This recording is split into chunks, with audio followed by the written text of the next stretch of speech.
welcome to Horror Rewind. This is Kelly Florence, and today we're talking about The Haunting of Hill House.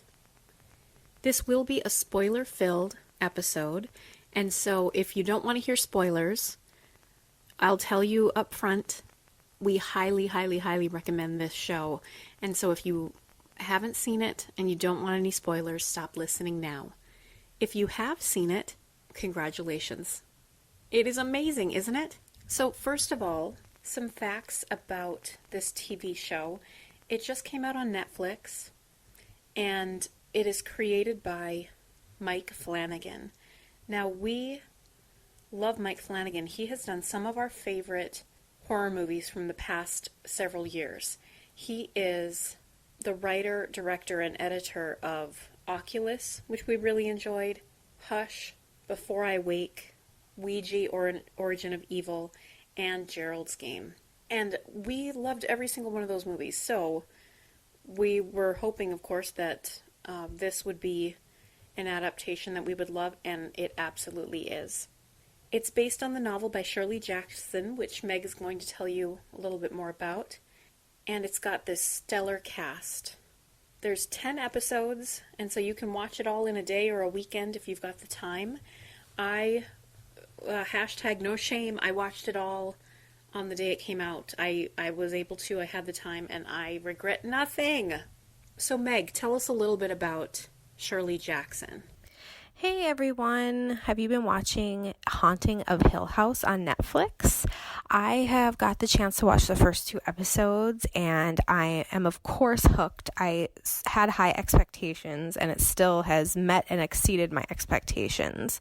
I'm going to tell you a little bit about the book, and then I'll kind of give you my thoughts on just the first 2 episodes. So the book came out in 1959. It's written by one of my favorite authors of all time, Shirley Jackson, and you might have noticed in the TV show that they named a character Shirley in her honor, which was kind of cool. This is really Shirley Jackson's most famous novel. It's not actually my favorite one that she wrote. That would be We Have Always Lived in the Castle.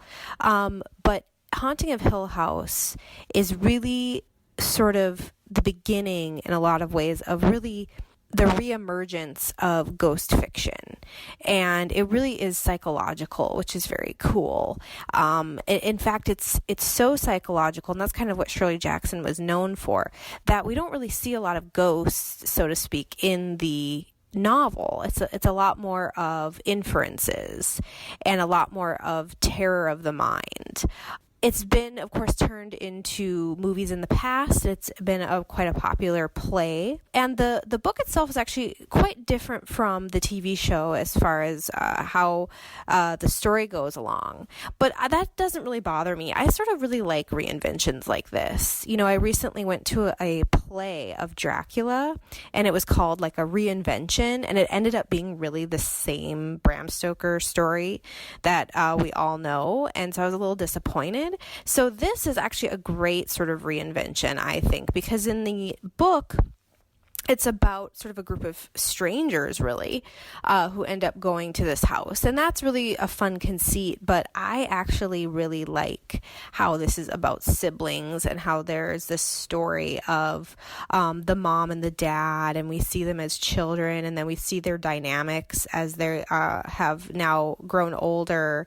And I don't know, I'm really intrigued, and I think they've done such a good job of sort of making these siblings' lives fascinating. And they did a great job too of just really sort of keeping with the feel of the novel. And that's okay for me. I don't mind really reinventing it and making it sort of a new story in the same setting. It's written and directed by Mike Flanagan, who I'm a huge recent fan of. He's really kind of come out as a horror director and writer that I really am excited to see what he does. I think you guys know I pretty much freaked out really hard over over Gerald's Game. That is probably one of my favorite horror movies of the last year. In fact, it definitely is. And Carla Gugino is in this as well. And I noticed he's using same actors that he used in other projects. Like Kate Siegel plays Theodora in this, and she stars in his movie Hush. And also 2 actresses from Ouija, Origin of Evil are in this. So he's quickly becoming one of these directors who uses the same actors over and over, which I think is really cool. And it's such a well done project. And like I said, I came into it with really high expectations because it's Mike Flanagan and I've loved his recent work, and because it's Shirley Jackson, and because it's just horror that I love. And so I really came in with it with, hopeful.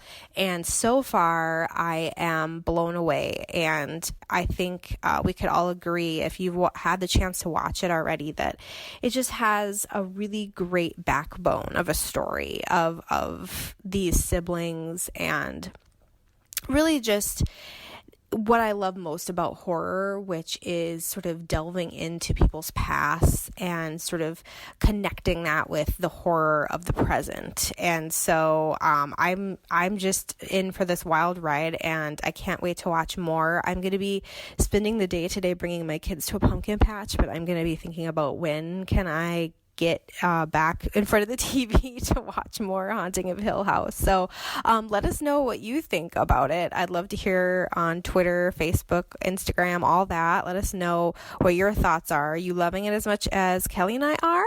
Love is not a strong enough word for how I feel about this TV show. I am obsessed. So as I mentioned, I finished it last night, so now there'll be some more spoilers. I have not read the novel, but I'm excited to go and read it now and see how it's different from the show. Some of my favorite elements from the series, I love all of the hidden images and the hidden faces and ghosts. More than once, I actually screamed out loud. Not like a blood-curdling scream, but a scream of shock and terror because of certain images and moments in episodes.